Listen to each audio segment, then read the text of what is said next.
Prokuroria e Korçës pas 7 vitesh i ka kërkuar gjykatës arrest në burg për 25 vjeçaren Kejsi Spajllari me akuzën e vrasjes me dashje në bashkëpunim të 18 vjeçarit Antonio Karafili. Burimet siguruara pranë grupit e hetimit bëjnë me di se dy janë provat e forta që prokuroria ja ka dalë për të bindur gjykatën për këtë masë sigurie. E para, mbetjet biologjike që janë gjetur në çarçafin e viktimës Antonio Karafili, i vetvarur fare pranë biznesit të tij familjar në Voskopoj. Sipas të njëjtit burim, gjatë gjithë seancave të pyetjeve, si Recep Vathi dhe Kejsi Spajllari kanë qenë kontradiktor në përgjigjet e tyre për grupin e hetimit, duke mos patur përputhje me aktet e ekspertimit.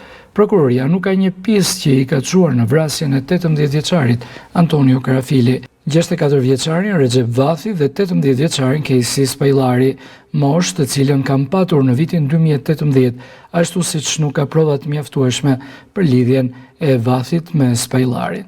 E rezervuar tregohet edhe gjykata e Korçës për këtë ngjarje, pasi sipas tyre masat e sigurisë të dhëna në mungesë janë tepër sekrete.